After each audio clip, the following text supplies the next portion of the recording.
இங்க ஒரு சின்ன பையன் கிட்ட அவங்க அம்மா பாட்டிக்கு உடம்பு முடியலன்னு சொல்றாங்க. இதனா கேட்ட இவனும் பாட்டி இறந்து போயிட்டாங்கன்னா பாட்டியோட சொத்து எல்லாமே நமக்கு தான் வரும்னு பாட்டியை நல்லா பாத்துக்கிறான். பாட்டியோட வீட போட்டோ எடுத்து அதை ஆன்லைன்ல அப்லோட் பண்ணி அது எவ்வளவுக்கு சேல்ஸ் ஆகும்னு பாத்துக்கிட்டு இருக்கான். பாட்டியை பாத்துக்கிறதுக்காக காலையிலேயே 5 மணிக்கு எழுந்திருச்சு பாட்டியை குளிப்பாட்டி பாட்டி நடத்திட்டு வர அந்த கையேந்தி பவன்ல போய் பாட்டிக்கு ஹெல்ப் பண்றான். ஆனா இந்த பாட்டியும் வார கடைசியில பார்க்க வர இந்த பாட்டியோட பையனுங்க மேலதான் இந்த பாட்டி பிரியமா இருக்காங்க. இதனா பாக்குற பேரனுக்கு ரொம்ப கோவமா வருது. இந்த பாட்டியோட பையனுங்களுக்கு கல்யாணம் ஆனனால எல்லாருமே தனித்தனியா போயிடுறாங்க. வாரத்துக்கு ஒரு தடவை தான் இந்த பாட்டிய பார்க்க வராங்க. இப்படியே போக போக இவனை அறியாமலேயே இந்த பாட்டி மேல இவனுக்கு பாசம் வந்துருது.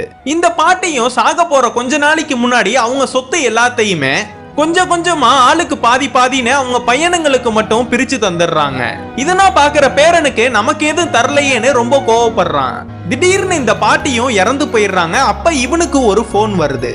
இந்த பாட்டி இறந்து போறதுக்கு முன்னாடி இந்த பேரனோட பேர்ல 2 கோடி சேர்த்து வச்சுட்டு போயிருப்பாங்க. அது இவனுக்கு தெரியாம இந்த பாட்டியை இவன் தப்பா நினைச்சிருப்பான். இவனுக்கு கொடுத்த காசை இவன் வச்சுக்காம பாட்டி ஆசைப்பட்டபடியே இந்த பாட்டிக்குன்னு ஒரு இடத்த வாங்கி அங்க ஒரு சமாதியை கட்டி, ஏன்னா இந்த பாட்டிக்கு எல்லாரு கூடயும் கூட்டத்தோட கூட்டமா புதைக்காம தனியா புதைக்கணும்னு ஆசைப்பட்டிருப்பாங்க. அத இந்த பேரை நிறைவேற்றி வச்சிடுறான்.